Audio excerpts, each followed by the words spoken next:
안녕하세요. 저는 생큐션랩의 조의준 대표라고 합니다. 생큐션랩은 제재와 수출 통제 그리고 각종 트럼프 리스크에 관련된 컨설팅을 하고 있는 회사고요. 지금 저희 대기업뿐만 아니라 금융기관까지 저희 시스템이 들어가서 여러 가지를 알려드리고 있습니다. 그래서 혹시나 그런 거 관련된 정보가 필요하신 분들은 저희에게 연락 주시면 감사하겠습니다.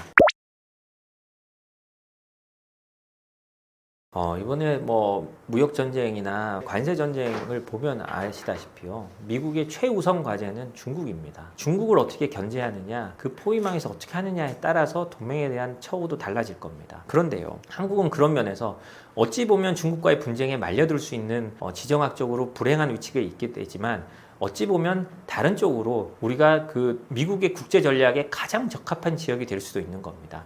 중국의 견제라는 거를 트럼프 대통령이요 계속 이렇게 우크라이나 전쟁을 여기서 그만두자, 이건 말도 안 되는 전쟁이라고 하는 이유는 여기서 빨리 끊어야 중국을 견제하는데 그 비용을 다 쓸 수 있기 때문에 그런 거고요. 중동에서도요, 이란이나 이런 데 트럼프 대통령이 압박하면서도 자꾸 협상을 타결하자고 하는 거는요. 지금 거기 지금 항공모함이 2대나 가 있거든요. 그 항공모함 거기 2대 두면 중국에 대한 압박이 제대로 되지 않습니다. 그러니까 미국은 모든 거를 빨리 중국으로 모으고 싶어 하는 거거든요. 그래서 그런 부분을 잘 살리면 한국에도 기회가 될 수 있다고 합니다. 요즘에 조선이나 이런 주가 보면 엄청 올라가잖아요.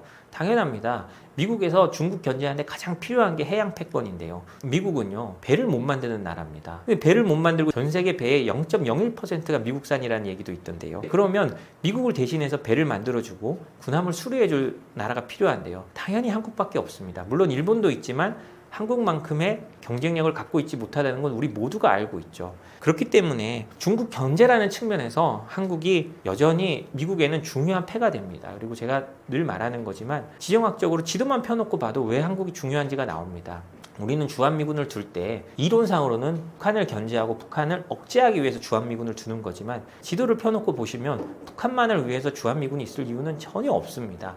우리가 미국 편을 들어서 그런 게 아니고요. 지도만 봐도 우리가 모두 알고 있는 거잖아요. 트럼프 대통령이요, 바이든 대통령을 비판하면서 늘 하는 말이 있습니다. 내가 아프가니스탄에서 철군하면 그런 식으로 재앙적으로 철군하지 않았을 거다 라면서 하는 말이요, 나는 철군을 해도 바그람 공군기지는 남겨둘 거다라고 했다고 말을 합니다. 이 바그람 공군기지가 어떤 곳이냐, 바로 바그람 공군기지에서 비행기가 뜨면, 전투기가 뜨면 중국의 핵시설까지 1시간 만에 도달할 수 있는 곳입니다. 그런데요, 한국은 오산이나 군산이나 이런 데서 전투기가 뜨면요, 베이징까지 1시간이에요. 근데 어떻게 미국이 한국을 지정학적으로 무시할 수 있겠습니까? 그런 의미에서요, 한국은 미국에도 지렛대가 있는 겁니다. 그리고 아까 말씀드렸듯이 우리가 이제 미국이 공급망을 새로 짜면서 중국이 없는 새로운 시장이 열린다면 우리가 가격 경쟁력이나 이런 데서 좀 중국에 모자랐던 그런 부분들이 또 새롭게 이제 미국이란 시장, 그리고 EU까지 그렇게 될지는 모르겠습니다만 저는 그렇게 간다고 생각을 합니다. 저는 세상의 공급망이 다시 미국 중심, 중국 중심, 우리 과거 냉전처럼 이렇게 갈라져 간다고 생각을 하고, 결국은 EU도 그렇게 갈 수밖에 없다고 생각을 하거든요. 그렇게 되면 또 좀 더 우리가 중국과 덜 경쟁하는 시장이 열릴 거다라고 생각을 하고, 그게 우리에게 기회가 될 거라고 생각을 합니다. 트럼프 대통령 1기 때부터요, 주한미군 철수를 위협해 왔습니다. 그런데 사실은 좀 전에도 말씀드렸듯이 대중 견제, 그다음에 중국 압박이 미국 행정부의 최우선 외교 순위가 되면서 주한미군 철수에 대한 건 어느 정도 걱정을 접어놔도 될 것 같습니다. 그런데요, 최근 미국 국방부가요, 임시국가 방어 전략 지침이라고 9페이지짜리 보고서를 만들었고요. 그걸 워싱턴 포스트가 보도를 했는데요. 요약하면 그렇습니다. 중국의 대만 침공 저지가 1순위고요. 가장 중요한 거고, 그 다음에 미국 본토 방어입니다. 그렇게 되면 주한미군은 어떻게 될까요? 당연히 우리가 아까 말씀드렸듯이 중국의 대만 침공 저지에 주한미군이 사용될 가능성이 높습니다. 우리는 그래서 안 된다고 하지만 미국 마음이지 우리 마음대로 되겠습니까? 현실적으로요. 우리가 냉정하게 현실을 봐야 되잖아요. 그러면 주한미군 성격이 한반도 방위에서 이제 양안이나 어떤 미중 충돌, 그 다음에 남중국해 문제에도 주한미군이 들어갈 가능성이 높습니다. 근데 주한미군은 지금도 순환하고 있습니다. 우리가 주한미군의 숫자를 28,500명이라고 국방수권법에 박아놨습니다. 그래서 그거를 그렇게 해놓은 거는 트럼프 대통령이 하도 주한미군 철수 이런 걸 하니까 미국 여야 모두가 그래, 한국을 압박하고 방위비 더 받는 거 받아도 돼. 근데 주한미군 숫자 가지고 괴롭히진 마라고 해서 미 의회 여야 모두 합의해서 그렇게 28,500명을 받아놨지만, 유사시에 미군이 그 순환하는 배치 병력을 일본으로 뺀 다음에 오키나와나 이런데 중국을 압박하는 곳으로 옮긴다고 해도 우리가 사실은 뭐라고 할 수가 없습니다. 유사시는 그렇다는 거고요. 그러니까 우리도요, 이 주한미군에서 그 유연성이 있다는 거를 염두에 두고 그 안에서 우리가 최대한 찾아야 되는 겁니다.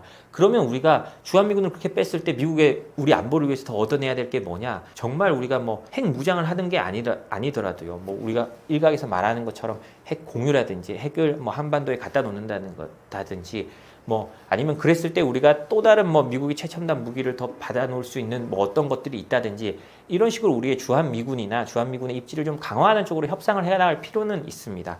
그렇지만 근본적으로 주한미군의 전략적 가치가 떨어지지는 않고 있다는 점, 그런 점은 우리가 좀 생각을 해줘야 되고요. 그 속에서 주한미군의 인원이 왔다 갔다 할 수 있고 그 재배치될 수 있다는 점은 우리가 기억해 둬야 될 것 같습니다.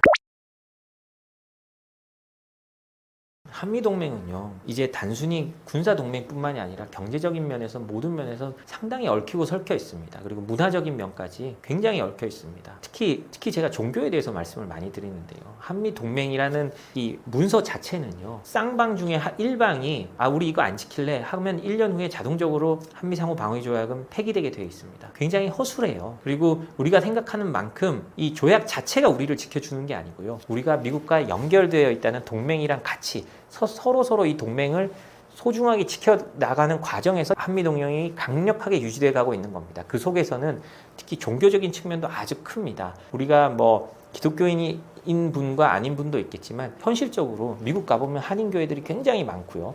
미국이 6.25 때 참전을 결정하게 된 결정적인 이유도 이승만 대통령이나 당시에 미국 고위 의회나 미국 지도자들이 종교적으로 엮여 있는 면도 굉장히 강했습니다. 그러니까 우리가 이런 면으로서 씨줄 날줄로 엮여져 있기 때문에 강고한 한미동맹이 되어 있었던 거고요. 우리가 늘 말합니다. 국익까지 해치면서 동맹을 유지할 필요는 없다. 맞습니다. 국익을 우선시해야 됩니다. 근데 이게 말은 그런데 참 쉽지 않습니다. 한미동맹이 처음 생기던 시절 국익을 우선시했으면 미국이 과연 6.25에 참전했을까? 전 조금 의문이거든요. 왜냐하면 우리는 지금은 그걸 당연하게 여기지만 그 당시엔 당연하지 않았습니다. 왜냐하면 일본부터 시작해가지고 미국이 방어선을 새로 그은 상황이었잖아요. 그때 미국의 생각도 굳이 한국을 지켜야 돼라는 거였던 겁니다. 그렇지만 미국은 한국을 지키는 걸로 판단했고 그때 들어와서 미국의 투자가 한미동맹 그리고 지금 한국이라는 미국이 가장 자랑스러워하고 우리의 문화를 이식했을 때 나라가 이렇게 된다라는 걸 보여줄 수 있는 우리의 최고의 사례가 된 겁니다. 그래서요, 저는 이렇게 생각합니다. 70년 전에 한미동맹은요, 휴전선에서 진군을 멈췄습니다. 그렇지만 이제는 제가 경제적으로 따졌을 때도요, 한미동맹이 더 유리합니다. 아까도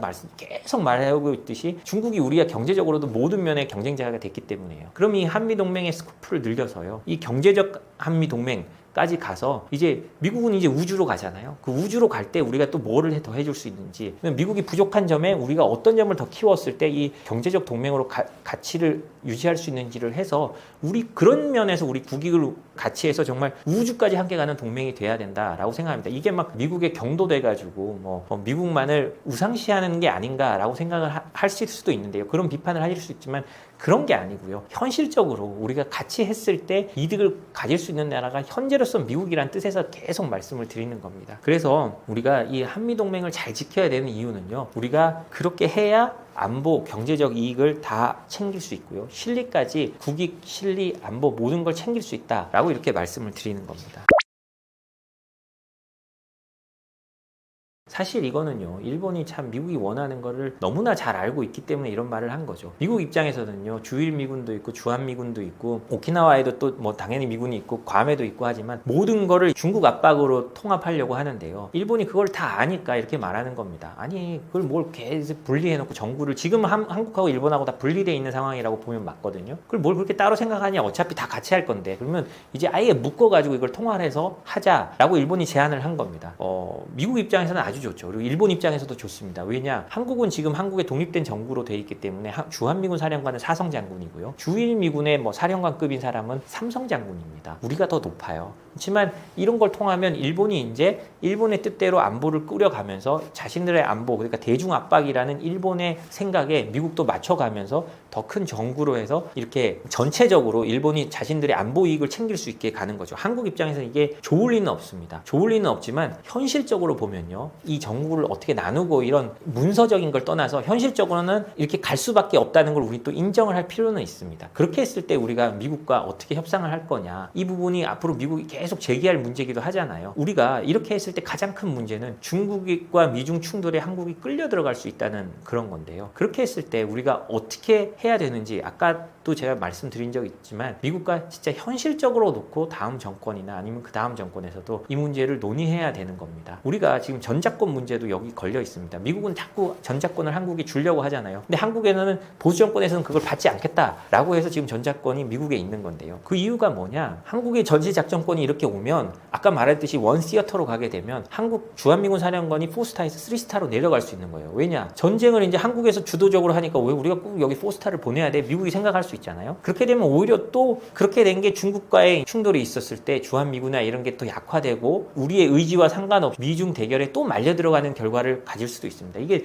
너무나 복잡한 얘기입니다. 그렇기 때문에 우리가 현실을 인정하고 다음 정권이나 그 다음 정권에서 이 문제를 차근차근 협상하고 우리가 늘 핵 개발을 말하지만 현실적으로 핵 개발은 어렵지만 어느 정도 핵 협상 같은 걸 통해서 우리가 핵 개발을 할 수 있는 여지를 남긴다든지 그다음에 미국의 핵 같은 거를 한반도에 공유할 수 있는 그런 상황이 온다든지 핵우산을 좀 문서적으로 좀 더 강고하게 받을 수 있다든지 이런 식으로 우리에게 맞는 방식으로 또 찾아나가는 그런 또 계기가 돼야 된다고 생각합니다. 일본의 제안이 우리의 안보에게 도움이 되지 않는다라고는 저는 생각합니다. 그렇지만 현실적으로 이렇게 변해갈 가능성이 높다라는 것도 우리가 인정해야 될 바라고 생각을 합니다. 145%라는 숫자가 굉장히 좀 어떻게 생각하면 비현실적입니다. 트럼프 대통령이 취임 전까지만 해도 중국에 때리겠다고 하는 관세가 이미 벌써 우리가 다 까먹었는데요. 그때 트럼프 대통령이 블러핑 하듯이 말한 게 60%였습니다. 근데 이게 145%까지 올라갔고요. 실제로 행정명령에는 125%로 되어 있었잖아요. 근데 이게 왜 145%까지 올라갔느냐? 기자가 한번 물어봅니다. 그러면 펜타닐 관세는 어떻게 돼요? 하니까 백악관에서 그 20% 여전히 있어요. 그렇게 하면서 이게 145%까지 올라갔거든요. 이 말은 그만큼 트럼프 대통령의 즉흥적 그리고 본능적인 공격 성향에 따라 결정된 거라고 보여집니다. 그렇기 때문에 중국 입장에서도 이걸 지금 어떻게 해야 될지 굉장히 좀 당황스러울 수도 있고요. 중국은 이번에는 아마 그냥 넘어가지 않으려고 할 수도 있습니다. 왜냐? 1기 때 트럼프 대통령이 중국에 대해서 관세를 매길 때요. 그때만 해도 중국이 그냥 트럼프 대통령이 관세를 매기고 버티다가도 협상을 하자면 협상을 하자고 끌려갔는데요. 이제 중국이 안 겁니다. 우리가 아무리 협상을 해주고 뭘 해도 트럼프 대통령은 자기의 시스템대로 자기의 스케줄대로 갈 거다. 그럼 우리가 여기 끌려갈 필요가 없지 않느냐라는 걸 중국이 배운 것 같습니다. 마치 북한의 핵개발 같이요. 북한의 핵개발을 할 때 우리가 수많은 대화를 요청하고 뭘 주면 그만두고 뭘 하면 그만둘 것처럼 해가지고 수많은 협상을 했지만 결국은 다 소용이 없었습니다. 그 이유는 뭐냐? 북한은 북한 나름대로의 스케줄을 갖고 그대로 끌고 가는 거거든요. 완급 조정만 있을 뿐입니다. 그러니까 중국이 사실 그런 나라니까요. 거기에 대해서 누구보다도 잘 알고 있는 겁니다. 그렇기 때문에 중국이 지금 오히려 트럼프를 애태운 듯한 그런 모습을 보이면서 쉽게 협상에도 안 나서고 있다. 저는 그렇게 생각을 합니다. 그럼요. 트럼프 대통령은 자신이 보여주고 싶어하는 모습이 있습니다. 트럼프 대통령은 늘 말하지만 자신의 협상가로서의 모습을 보여주고 어떤 딜메이커로서의 모습을 보여주는 것을 가장 중요시하게 생각합니다. 그리고 그다음에 리얼리티 쇼 그 진행자 출신으로서 어떤 극적인 상황을 도출해가지고 지지율을 확 올리고 이런 거에 대해서 본인도 약간 카타르시스를 느끼는 것 같거든요. 그렇기 때문에 트럼프 대통령은 중국과 어떻게든 협상을 하고 자신이 압박해서 중국이 협상 테이블로 나오는 모습을 보여서 거기서 어떤 결론을 맺어야 됩니다. 제가 트럼프 대통령을 지칭할 때 쓰는 표현이 있는데요. 과격한 온건주의자입니다. 1기 때도 그랬고요. 항상 과격하게 말하지만 협상이 되고 난 걸 보면 어느 정도 합리적인 위치를 찾습니다. 한미 FTA가 대표적으로 그랬거든요. 예를 들자면 한국과 FTA 재협상한다. 한국과 FTA 폐기한다. 그랬을 때 세계가 난리 나고 한국은 뒤집어졌었죠. 그렇지만 그 당시에 서로 합의한 걸 보면 서로 어느 정도 절충점을 잘 찾았습니다. 한국은 예를 들자면 철강의 무관세 쿼터를 얻어내가지고 일본보다도 오히려 좀 나은 위치에 처해 있었고요. 대신 미국은 아직 한국이 잘 만들지도 않는 픽업 트럭에 대한 그 관세를 20년간 연장해서 미국 자동차 산업을 보호할 수 있는 명분을 만들었거든요. 그런 식으로 트럼프 대통령은 지금 협상만 나오면 어떤 식으로든 자기가 합의하겠다라는 머릿속에 계획이 있을 겁니다. 그런데요, 중국은 그렇게 하고 싶지 않은 것 같아요. 왜냐하면 중국은 체면도 중요하게 생각하는 나라고요. 트럼프의 의도, 솔직히 트럼프만의 의도가 아닙니다. 트럼프 1기와 바이든 정부를 거치면서요.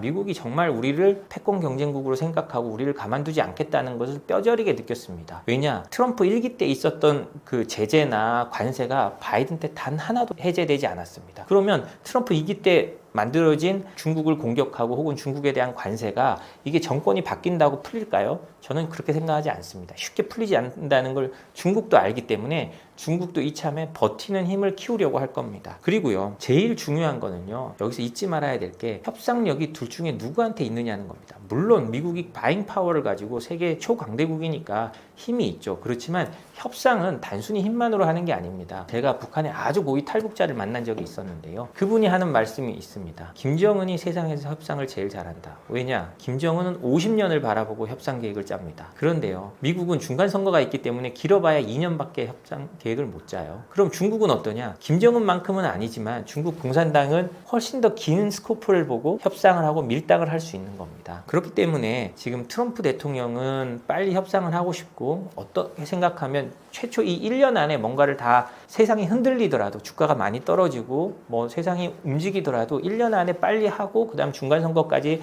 바닥을 치고 올라가는 모습을 보여줘야 하는데, 이런 걸 뻔히 아는 중국이 과연 트럼프의 의도대로 갈까? 이건 좀 아까도 말씀드렸지만 좀 저희가 의문을 가지고 바라봐야 될 것 같습니다.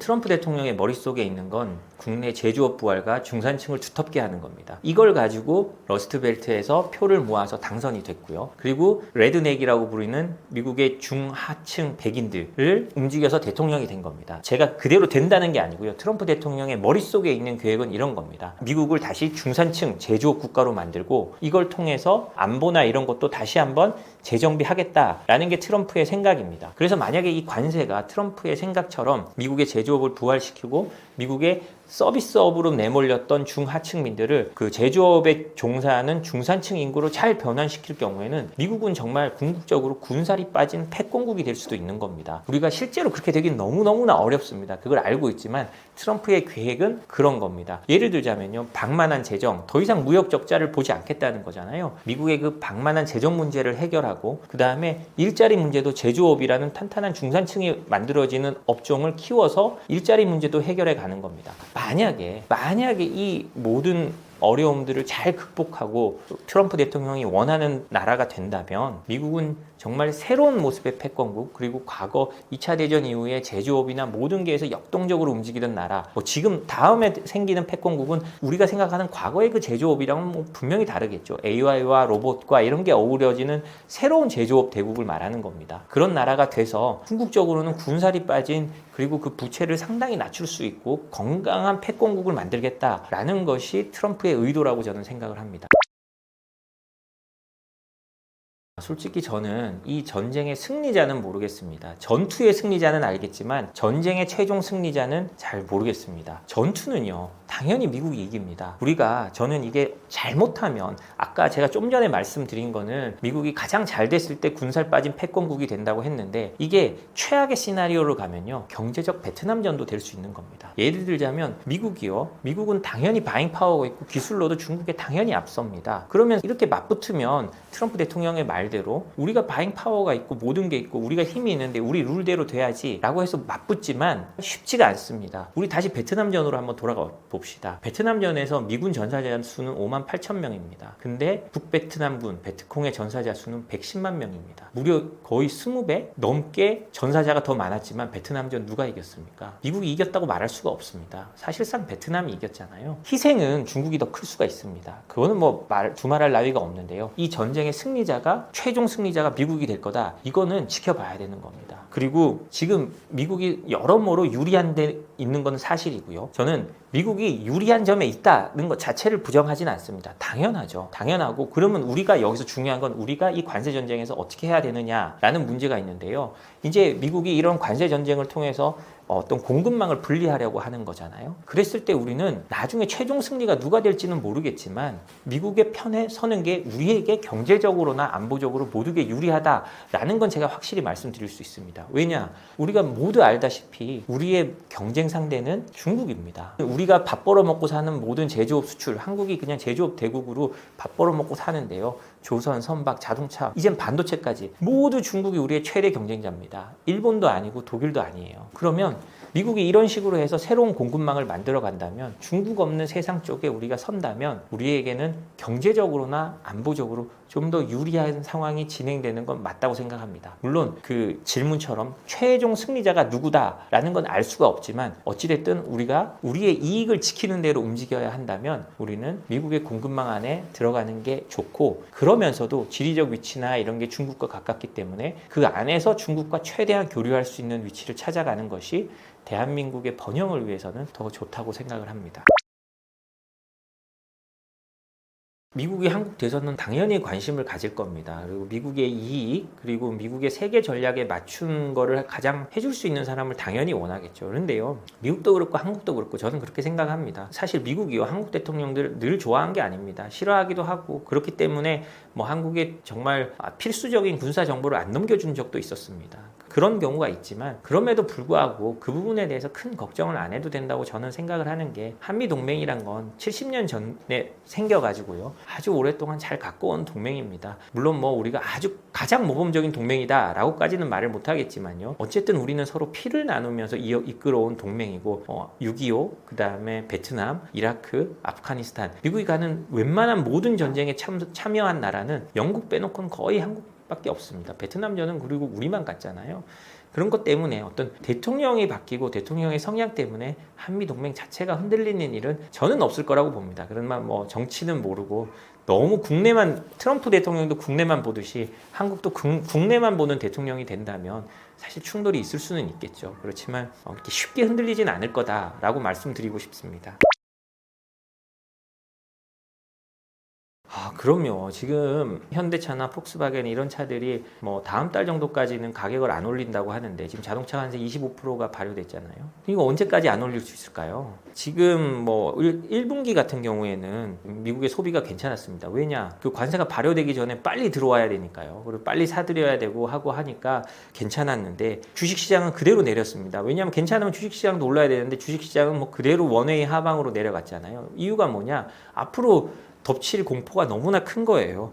관세 같은 걸로 물가가 올라가면 인플레이션도 올라갑니다. 그러면 트럼프 대통령이 원했던 걸 하나도 할 수가 없어요. 트럼프 대통령이 원하는 게 뭐냐? 인플레이션을 잡고 제조업을 부활시키고 경기도 선순환시키겠다는 건데요. 그 하나도, 인플레가 치솟고 그다음에 채권금리도 같이 치솟았습니다. 그렇게 되면 트럼프 대통령이 원하는 걸 하나도 할 수가 없습니다. 채권금리가 높은데 누가 돈을 빌려서 투자를 하겠습니까? 그렇기 때문에 미국도 지금 비상폭탄을 맞은 상황입니다. 그 트럼프 대통령이 관세를 90일 유예할 때 말한 게 채권금리 때문에 유예한다라는 취지로 말을 해가지고, 트럼프를 가장 떨게 하는 게 채권이다라고 말을 했는데요. 왜 그러냐? 채권금리가 올라가면 미국은 지금 빚이 너무너무나 많습니다. 1년에 약 한 10조 달러라는 어마어마한 돈을 매년 뭐 롤오버를 해야 되거든요. 8조 달러 정도는 롤오버하고 2조 달러는 신규로 발행해야 미국 예산에 맞춰서 살아갈 수가 있습니다. 근데 그게 지금 10년물 금리가 4.5%까지나 올라갔었거든요. 이렇게 되면 미국이 뭐 지금도 당장 방위비보다도 이자 내는 게 미국 예산에서 더 많다고 하는데, 이렇게 되면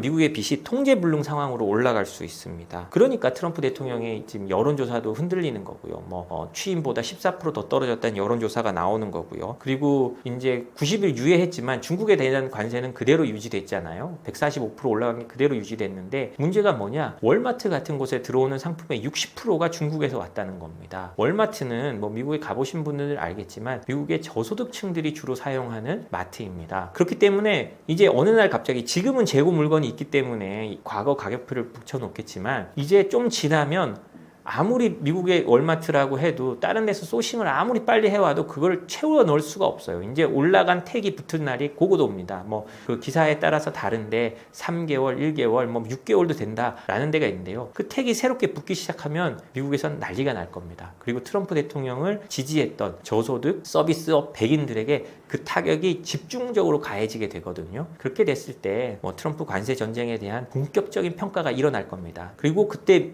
그렇게 되면 미국 국내 여론도 크게 흔들릴 거거든요. 저는 시진핑 국가주석이 지금 저렇게 미국이 트럼프 대통령이 전화하라 협상을 하자 하는데도 잘 응하지 않는 게 그때를 기다린다고 저는 생각을 합니다. 왜냐? 그러면 중국에 오히려 파워가 생기거든요. 아까 말씀드렸듯이 베트남전에서요. 북베트남군과 베트콩은요. 미군보다 20배나 더 죽었지만 전쟁을 승리합니다. 시진핑은 자기들의 시체를 딛고라도 미중 관세 전쟁에서 트럼프의 콧대를 꺾어 놓겠다라고 생각할 수도 있고 그 시기가 트럼프에게는 그렇게 길게 남지 않은 겁니다. 그래서 시진핑도 지켜보고 있다라고 저는 생각을 합니다. 당연히 10% 20% 관세일 때는요 서로 이제 너도 부담하고 나도 부담하고 해서 나눠내자라는 게 어느 정도 됩니다. 처음에 트럼프 대통령이 10% 올렸을 때는요 미국의 공급망 관련된 전문지들의 기사를 보면 월마트나 이런 데서 그 중국 공급자들을 압박합니다. 더 깎아라, 더 깎고 뭐 좀 더 싼 걸로 대체하든지 해가지고 우리가 이 10%를 니들이 부담해라 라고 한다고 기사에 나왔어요. 20% 되니까 니들도 부담하고 우리도 부담하자라는 쪽으로 가고 시작한다고 했어요. 그런데 지금 이렇게 140 몇 프로, 트럼프 말듯이 60% 이렇게 되면 서로 부담할 수 있는 영역이 아닙니다. 우리가 잊지 말아야 될 게 있는데요. 중국 입장에서도 같이 부담하자고 한다고 10% 관세 매겨서 이제 10% 더 부담하자고 한다고 그거를 고통을 감내할 수가 없어요. 위안화 환율을 뭐 4, 5% 더 떨어뜨리고 그 다음에 뭐 원가 절감을 통해서 뭐 2, 3% 하고 해가지고 어느 정도 맞춰줄 수는 있겠지만 이게 뭐 트럼프 대통령이 처음 말했듯이 60% 지금은 145% 아니면 최고 245% 뭐 이렇게 된다면 그 자체가 불가능해지는 거니까요. 결국은 이렇게 되면 미국 국민들이 이게 그대로 갈 경우에는 미국 국민들이 그 부담을 해야 되는 겁니다. 실제로 지금 미국의 다이소 같은 달러트리라고 있어요. 1달러 샵 같은 게 있는데요. 달러트리나 5빌리오라고 5달러 밑으로 하는 뭐 이런 좀 고급 다이소 같은 것들이 있거든요. 이런 데들이 지금 거의 소싱을 중단했다고 합니다. 뭐 방법이 없잖아요. 방법이 없기 때문에 결국은 국민들이 그 관세 부담을 지게 될 겁니다. 우리가 그 미국 국민들이 관세 부담을 어떻게 지는지 한국 기업을 통해 미국에 보여준 적이 있습니다. 트럼프 1기 때요. 트럼프 대통령이 세탁기에 대한 관세를 20에서 50% 매겼습니다. 왜냐? 한국 세탁기가 너무 잘 팔리니까 미국의 월풀 같은 세탁기들이 안 팔리는 거예요. 그래서 이거 안 되겠다라고 해서 한국 세탁기에 관세를 매겼어요. 그래서 진짜 팔 비틀어서 삼성과 LG가 미국에 공장을 세우고 약 한 서로 900명, 900명에서 1800명 정도 일자리를 늘렸어요. 그럴 때 어떻게 됐느냐? 그 관세 때문에요. 미국인이 부담은 총 한 15억 달러 정도가 된다고 합니다. 근데 일자리는 1,800개 정도 늘었잖아요. 결국 일자리 하나당 관세나 이렇게 미국 국민들이 전부 십시일반해서 만든 일자리 하나당으로 계산해 보면 82만 달러가 들었다고 합니다. 우리 돈으로 10억 넘는 돈을 들여서 일자리 하나를 만든 거예요. 말도 안 되는 일이 된 거죠. 그만큼 비효율적이게 일자리가 늘어나긴 했지만 그만큼 좀 비효율적이게 늘어났습니다. 그러면 원하는 대로 월풀이 치고 올라가서 월풀이 1등이 됐느냐? 그것도 아닙니다. 오히려 월풀의 시장 점유율은 떨어졌어요. 그런 것처럼 이 트럼프 대통령의 이런 거는요 모든 국민들이 어느 정도 고통을 감내할 수가 있습니다. 그런데 우리가 여기서 생각을 해야 될 거는 그런 고통을 감내하고서라도 지금 미국은 핵심 생산 라인, 특히 반도체나 철강, 자동차 같은 거는 미국 안으로 옮기겠다는 거거든요. 이거는 자신들의 안보 문제로 걸고 넘어지는 겁니다. 지금 제가 단순히 세탁기로 말해서 그냥 세탁기 정도일까 생각할까 봐 제가 이렇게 말씀드리는 건데요. 안보 문제는 죽고 사는 문제고 경제 문제는 먹고 사는 문제입니다. 이럴 때 안보를 들여서 뭐 반도체나 철강이나 자동차 공장을 옮기겠다고 하는 건 의지를 가지고 우리가 비용을 부담하고 우리가 피를 흘리겠다 해서 가져오는 거니까요. 결국 미국 국민들이 그거를 부담하게 될 가능성이 높습니다. 그렇지만 이제 아까 말한 월마트나 이제 세탁기나 이런 데 택이 달라지고 미국 국민들이 거기에 대해서까지 부담하게 될 때는 여론이 상당히 악화되겠죠. 이제 그거를 어떻게 트럼프 대통령이 앞으로 협상을 통해서 관리해 나가느냐라는 게 이제 앞으로 이제 관전 포인트가 될 것 같습니다. 우리가 참 민감한 문제입니다만 제가 하나 말씀을 드리겠습니다. 이 관세로 산업을 보호했을 때 서민들이 어떻게 짐을 나눠지는지를 가장 대표적으로 보여주는 나라 중에 하나가 한국입니다. 우리가 사실 조금 죄송한 얘기지만 한국만큼 농산물 관세가 높은 나라가 없습니다. 전 세계에서도 가장 높은 수준이고요. 그렇기 때문에 우리가 유튜브에서 가장 클릭 많이 나오는 아이템 중에 하나가 물가 비교하는 아이템들이 있잖아요. 그럼 미국이나 이런 데 가봐도 한국보다 그렇게 안 비쌉니다. 미국이 오히려 한국보다 농산물이나 이런 거 훨씬 싸죠. 우리는 그럼 왜 이렇게 비싸게 먹느냐? 농민들을 보호하기 위해서 세계 최고 수준의 관세를 매기고 있는 겁니다. 그래서 사실은 농민들은 보호하지만 한국의 이제 도시 서민들이 그만큼 살기가 어려운 거거든요. 이제는 어떻게 생각하면 한국에 있어서 가장 약자는 도시 서민이거든요. 농민들보다는요. 물론 농민들도 뭐 우리가 그 대농 사회가 아니기 때문에, 그리고 농민이 1970년대 뭐 1,400만, 1,500만 되던 데서 이제는 뭐 거의 200만으로 줄어들고, 대부분도 연세가 많으신 분들이기 때문에 우리가 여전히 뭐 어느 정도 보호해야 할 만한 이유는 있습니다만, 예를 들자면 그렇습니다. 대만 같은 데 가보시면 알겠지만 음식 물가가 상당히 싸잖아요. 대만만 해도 뭐 좁은 국토에 여러 사람이 살지만 이제 그 농산물 관세를 많이 낮추고 있어서 이게 좀 싸게 식재료하고 그 식당 같은 데서 싸게 할 수 있는데, 한국 사람들은 도시 서민 같은 경우는 뭐 노동을 하고 난 다음에 끝나고 사실 삼겹살에 소주 한 잔 하는 것도 굉장히 힘듭니다. 우리나라 같은 경우는요. 비싸니까요. 그렇지만 이런 걸 보듯이 우리가 이제 어떤 관세로 어떤 세상을 보호했을 때 서민들이 가장 힘들어진다는 걸 사실 우리 식탁 물가나 한국의 식품 물가를 보면 알 수 있습니다. 이제 그게 이제 미국으로 옮겨가는 거죠. 이렇게 되면 미국 사람들은 한국보다도 더 타격을 받을 수 있습니다. 미국이 국민소득 8만 달러 국가지만요. 사실 미국에는 한국만큼 저축해놓고 사는 문화가 없어요. 거의 그날 벌어서 그날 사는 사람들이 국민의 절반 정도가 된다고 생각하면 됩니다. 그런데요, 이 관세 정책 역풍으로 월마트를 갔더니 모든 게 이제 딱지를 붙이는데 비싸지기 시작하면 미국의 이제 그 서민들은 정말 살기 어려워지는 거죠. 특히 트럼프 지지층이 살기 어려워질 겁니다. 그래서 이런 부분에 대해서 아직 이 폭풍은 미국에 오지도 않았습니다. 이제 90일 유예해놨고 이제 중국산부터 이제 올 텐데, 그조차도 이제 미리 재고를 다 해놨기 때문에 그 재고가 소진되는 이후 앞으로 3개월 후 4개월 이후부터 그 미국 서민들에 대한 후폭풍이 바로 밀려올 텐데요. 그렇게 되면서 미국의 여론이 어떻게 변해가느냐가 앞으로 트럼프 정책을 유지할 수 있느냐, 아니면 급 유턴하는 게 올 수 있느냐라는 것을 볼 수 있는 하나의 기준이 될 것 같습니다.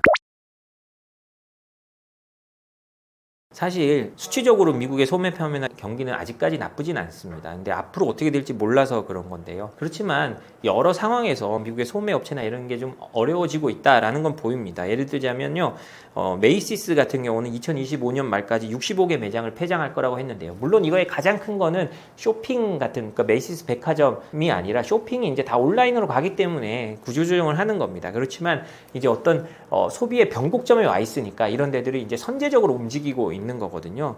그렇기 때문에 여기에다 이제 관세 폭탄까지 오고, 미국이 사실 오랫동안 호황이었습니다. 코로나 이후 돈을 너무 풀어가지고요. 사실 지금까지 계속 주가도 오르고 호황이었던 게 맞잖아요. 이제 어떤 식으로든지 조정이 올 수밖에 없는 타이밍이 됐는데 거기에 이제 관세가 더 얹혀지는 겁니다.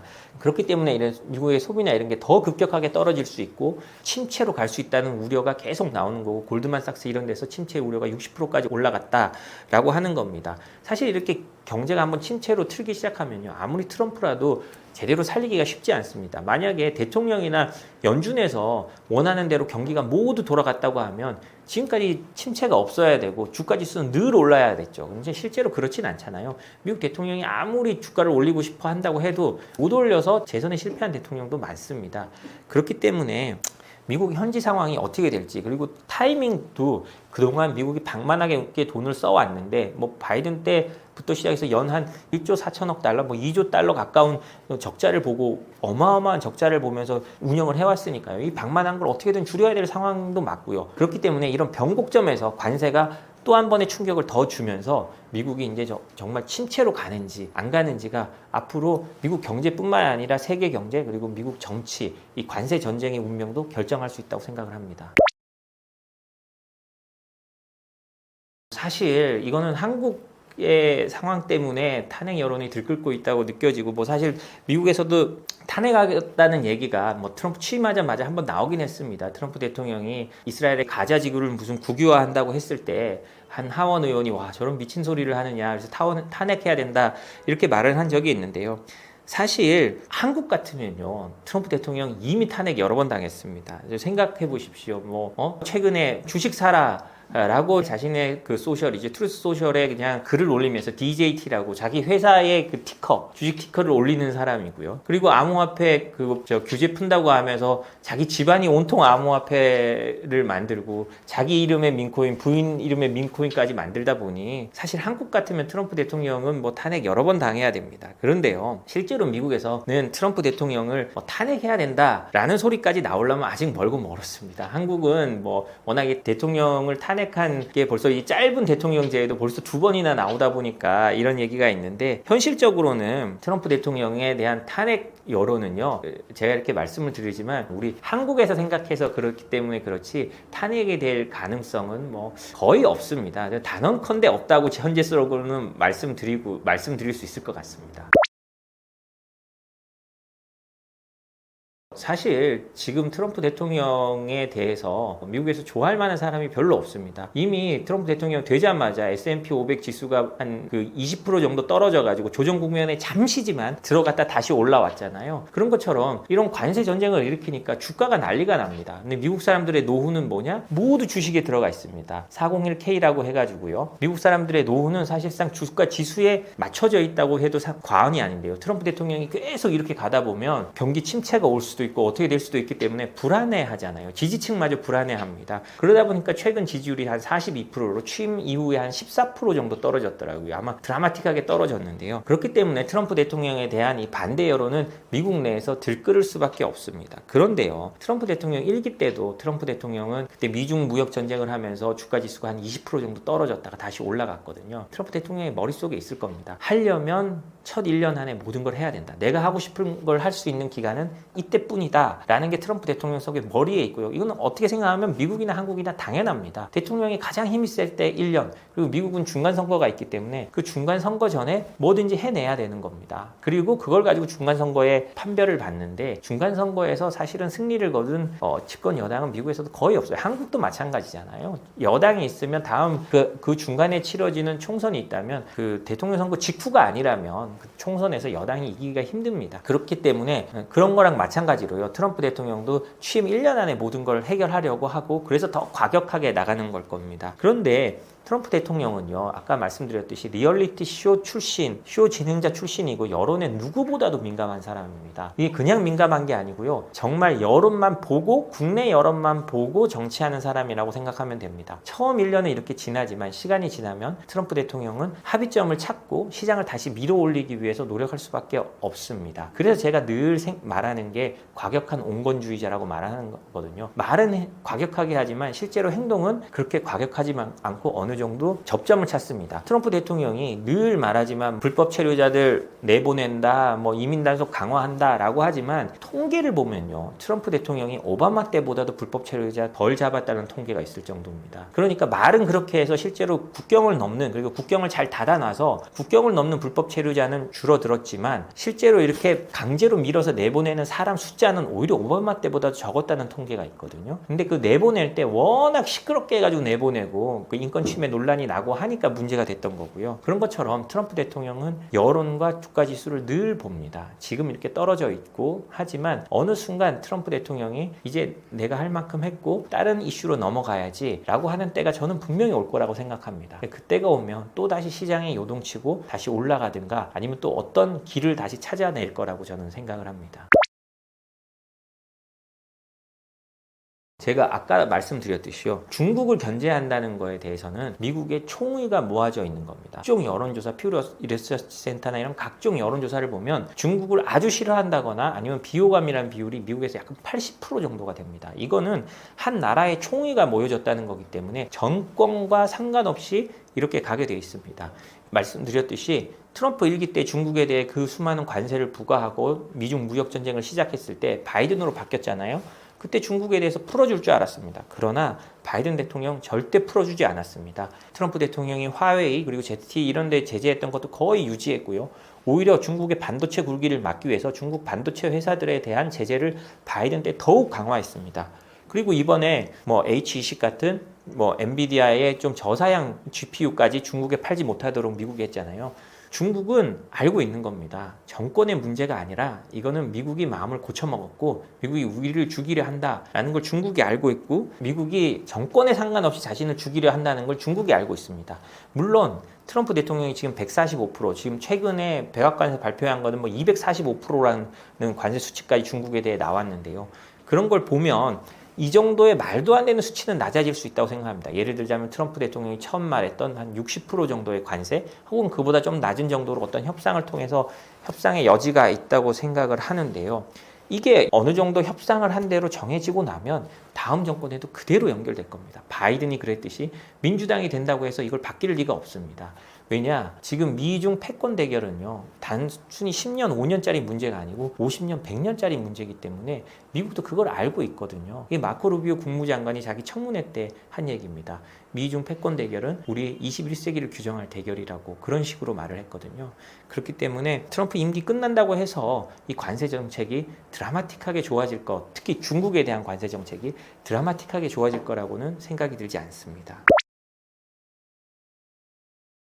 전 솔직히 눈치 잘 봐야 된다고 생각합니다. 눈치만 잘 봐도 절반 이상 먹고 들어가는 게 국제 협상입니다. 지금 트럼프 대통령이 우선 협상한다는 나라들이 있잖아요. 그런데 맨 처음 어디랑 합니까? 일본이잖아요. 우리는 일본이 하는 걸 보고 따라 움직이는 게 현실적으로는 가장 좋다고 생각을 합니다. 왜냐하면요, 뭐 여러 기사가 나오고 있습니다만 미국이 이 관세 문제나 이런 걸 대중 압박에 사용하고 있다고 하거든요. 그런 뉴욕타임스 기사도 나오고 월스트리트 저널 기사도 나왔습니다. 앞으로 대중 압박에 어떻게 동참하느냐에 따라서 이 관세도 지금 협상하면서 더 낮춰줄 수 있다는 거거든요. 그런데 생각을 해보십시오. 가장 미국의 편에 서서 중국 압박에 동참할 수 있는 나라가 어디냐? 일본이잖아요. 그럼 그 일본이 얻어내는 만큼 우리가 얻어낸다면 야, 일본한테 저만큼 줬으니 우리도 최소한 저 정도만 해주면 안 되겠니? 라고 한다면 한국에 있어서는 저는 결코 나쁜 협상 카드는 아니라고 생각합니다. 그래서 눈치를 가지고 다른 나라가 어떻게 하는지를 보고 오히려 보통 일본, 한국 이런 순서로 내려온다고 하지만 지금 우리 대선 국면이고 한국 정치가 혼란스러우니까 이런 핑계를 대면서 최대한 시간을 끌어가는 것도 저희한테는 도움이 될 수 있다고 생각합니다. 물론 뭐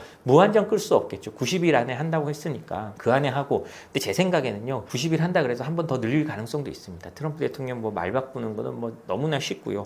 사실 그 많은 나라들과 관세 협상이 90일 안에 갑자기 타결될 가능성이 저는 없다고 생각을 합니다. 그렇기 때문에 어떤 타결을 하더라도 어떤 선언적인 타결을 해놓고요, 그 안에 디테일 같은 경우는 다른 나라들이 어떻게 하는지를 보고, 그리고 새로 들어서는 우리나라의 리더십의 결정에 따라서 우리 공무원들이 잘 나눠서 대응하면 오히려 한국의 입장에서는 정말 눈치만 잘 봐도 절반 이상은 먹고 들어간다라는 게 지금 같은 상황이라고 생각을 합니다.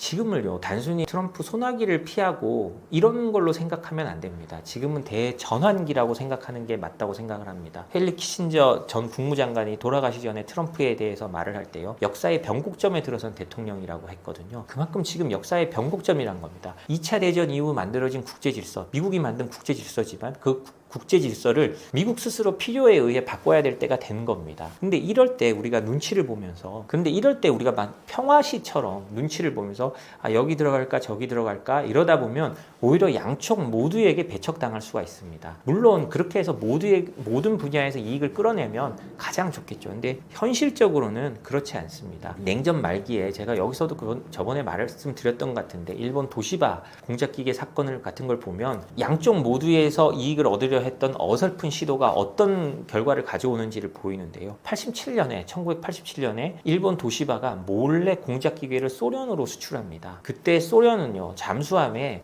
정밀한 프로펠러를 못 만들어서 핵잠수함이 소리가 너무 컸습니다. 미국이 그 소리를 가지고 소련 잠수함을 탐지하고 있었거든요. 근데 그 소리가 어느 날 갑자기 안 들린 겁니다. 도시바의 공작기계를 수입해와서 정밀한 프로펠러를 만들었다는 걸 미국이 알게 되는 거죠. 그때 미국에서 도시바 공작기계 불매운동부터 시작해서 어마어마하게 벌어지게 됩니다. 그리고 그게 도시바 반도체 그리고 일본 반도체의 몰락으로 이어지는 신호탄이 됩니다. 이런 것처럼요 우리가 중국과 당연히 잘 지내야 됩니다. 역사적으로도 그렇고 지리적으로도 그렇고. 그렇지만 이런 대전환기에 어설프게 양쪽 모두에게 발을 걸치고 이익을 취하겠다라고 하다 보면 양쪽 모두에서 배척을 당합니다. 그리고 아쉽게도 우리가 중국을 예전에 그런 얘기가 많았어요. 제2의 내수시장으로 생각하고 중국에서 우리가 이득을 많이 취하고 우리가 공격적으로 나가야 된다고 했는데 지금 현실적으로 돌아보면 그 전략은 완전히 실패하고 중국 기업들한테 우리가 완전히 밀렸습니다. 그리고 중국의 내수 시장이 안 됐을 뿐이 아니라 오히려 중국이 우리나 이런 데서 모든 배운 기술을 가지고 전 세계로 나갔고 전 세계에서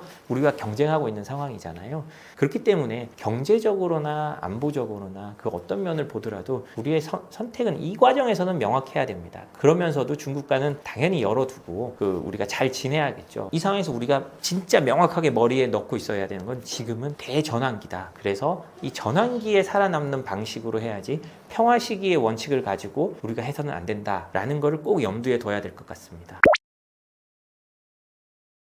지금은 대전환기입니다. 그냥 하루아침에 미중 패권 전쟁이 사라질 게 아니고요. 10년, 20년 갈 거고 공급망 분리도 계속 될 겁니다. 이럴 때 가장 중요한 게요. 미국의 제재 수출 통제, 관세도 마찬가지죠. 이런 걸 미국에 맞춰서 우리가 어떻게 해야 될지 우리 수출 업체들이 알아보는 게 중요합니다. 저희 생크션랩은 그런 것들을 미중 패권 전쟁에 맞춰서 만들어진 컨설팅 회사고 그다음에 제재와 수출 통제 이런 관련 특히 제재 같은 경우는요. 전 세계 190만 개 DB를 가지고 어떤 회사와 거래를 해도 되는지 안 되는지를 알려드리고 있습니다. 그래서 저희한테 이런 걸 맡겨주시면 미중 패권 전쟁 그리고 트럼프 리스크를 한층 낮출 수 있을 거라고 생각하고요. 여러분들도 좀 더 안전한 항해를 하실 수 있도록 기원하고 하시도록 도와드리겠습니다. 감사합니다.